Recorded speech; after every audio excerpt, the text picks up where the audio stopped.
Ja sam Aleksandra Kožul, rođena sam 11.3.70. godine u Zagrebu, gdje radim i živim u Preradovićevoj 2. U posjed ovog stana nije došao Teofil Kožul, nego moja obitelj, moj pradjed i prabaka, koji su protjerani iz svog stana i odlukom partizana dovedeni u ovaj stan nakon Drugog svjetskog rata, znači 1945. godine. Od onda je ovaj stan u posjedu moje obitelji. Do 1991. godine znamo da su stanari i u privatnim i u društvenim stanovima imali jednako stanarska prava. Znači bili su u istom položaju, nije bilo povlaštenih, nije bilo otkupa, privatizacije itd. Moja baka je do svoje smrti imala status zaštićenog najmoprimca s obzirom da je privatan stan. Međutim, nakon njene smrti taj status se gubi, gubimo pravo zaštićenog najmoprimca i nalazimo se u ovakvoj situaciji da smo u stanu bez stanarskog prava i prava na zaštitu, odnosno i otkup stana ili zaštićenog najmoprimca, čime počinju svi problemi. 2004. godine saznajemo da je stan denacionaliziran i vraćen prvobitnim vlasnicima, dakle židovskoj obitelji Šaler. Gospodin Šaler je uz pomoć odvjetničkog ureda Vinja Rotim prodao naš stan bez našeg saznanja, mi nismo uopće znali šta nam se događa iza leđa. Vlasnikom stana postaje Neven Salapić koji za 20.000 maraka od gospodina Šalera kupuje stan i ubrzo nakon toga stan prodaje svom sinu za 120.000 maraka koji diže kredit na stan, s tim da nitko nikad nije bio u našem stanu, kod Hypo Alpe Adria banke. Naravno s namjerom da se kredit ne vraća.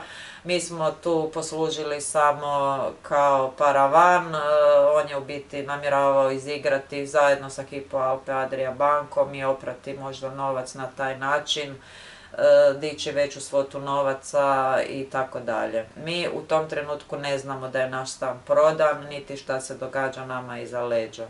Tim činom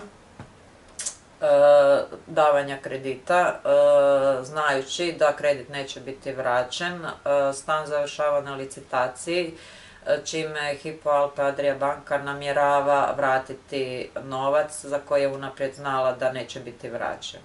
Na dražbi stan kupuje Miro Brnas, gospodin Miro Brnas, sa tvrtkom Euroglobale, znajući kao lešinar, da u stanu ipak netko živi, nikada nije kročio u stan, nije dobio ključ, mislim kada se kupuje cipela, valjda se cipela pogleda, on nije nikada došao niti provjerio u stan, nitko nikada nije bio u stanu, pa ne znam kako je čovjek mogao kupiti samo tako stan za 86.000 eura.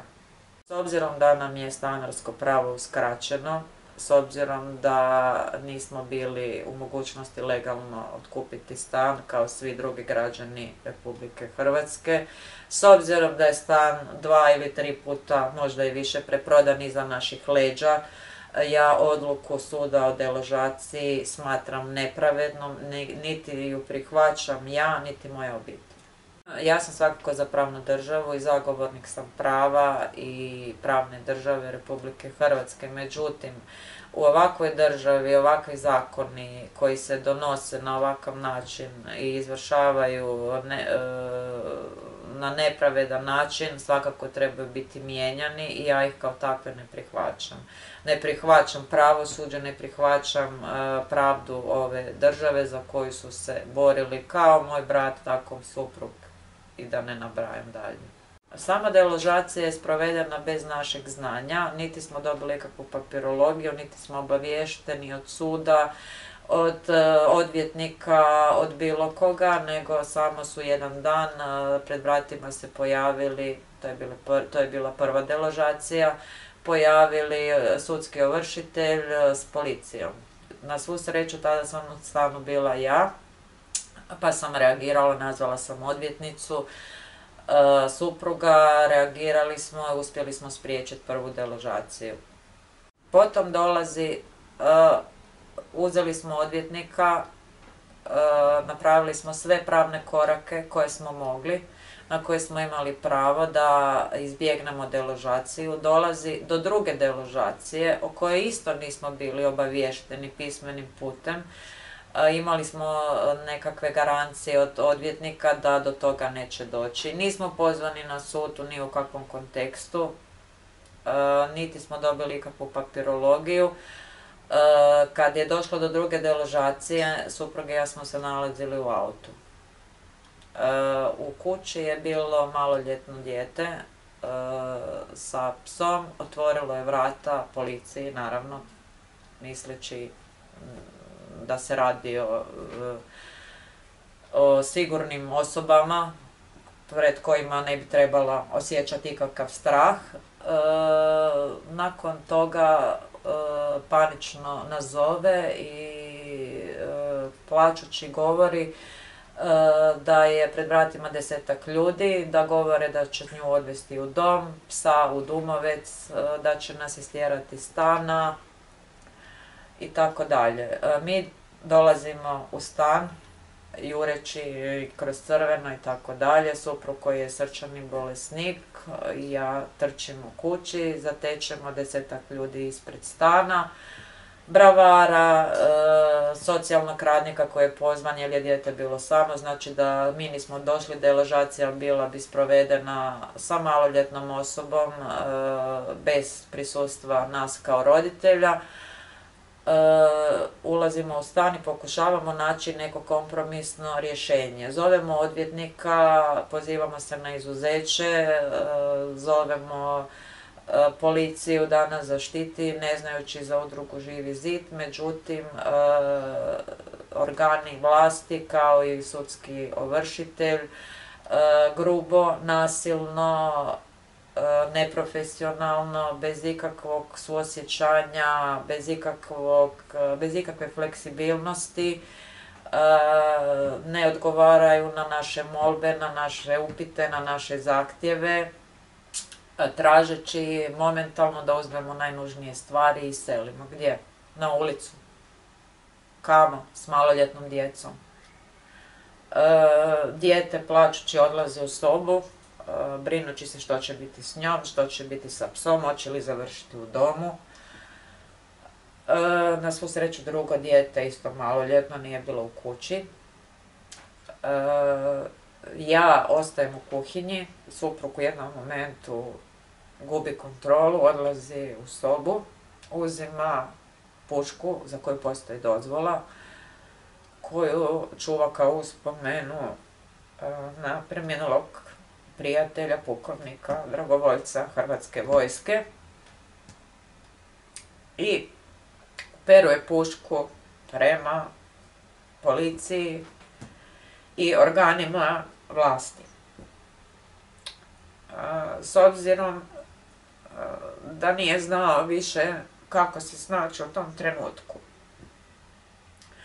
On nije pucao po njima, kao što se pričalo, on je zapucao kad su se vrata zatvorila 2 puta u plafon, za što postoje dokazi.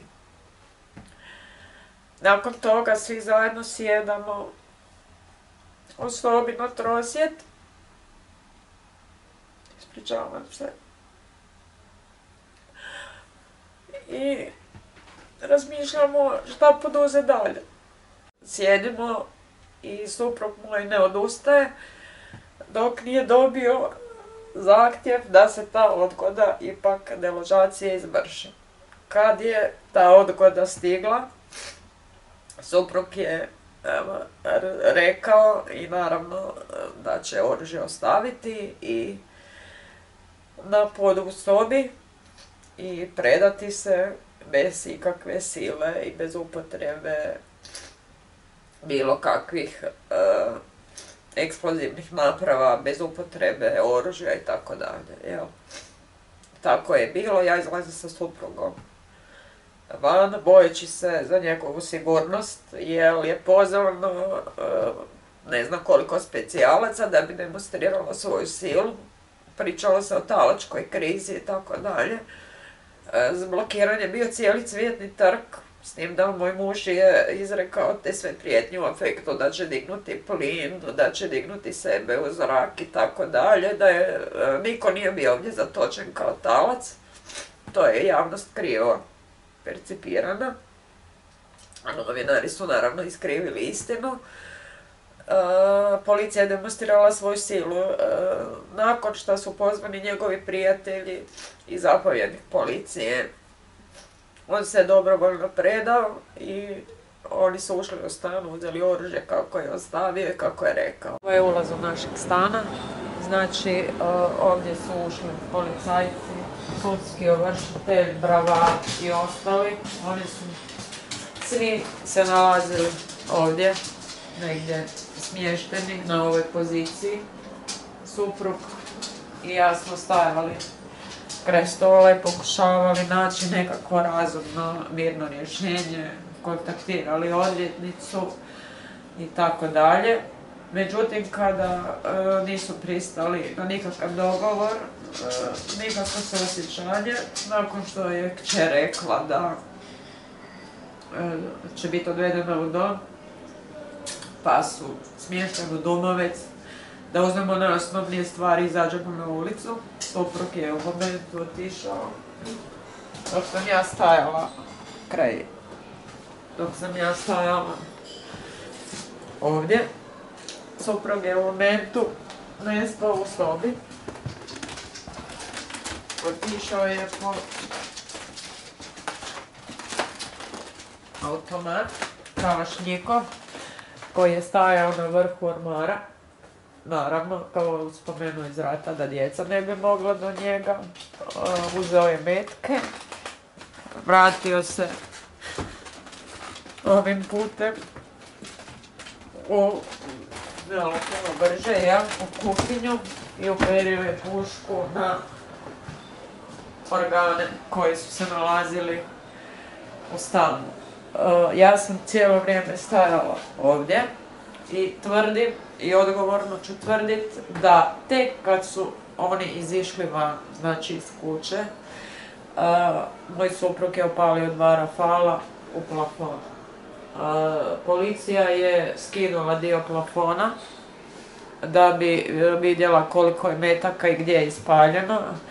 Zahvaljujući suosjećajnosti jednog vođe specijalaca, nije razvaljen cijeli zid, nego samo dio zida, dio knauf ploče, jer su meci završili još dublje u zidu. Inače su bili spremni razvaliti i cijeli knauf, cijeli plafon. Oni su izišli, rekli su da su trčali ovdje, da je suprug pucao, da su se popikavali po stepenicama, što nije istina. Jer ja sam zatvorila vrata.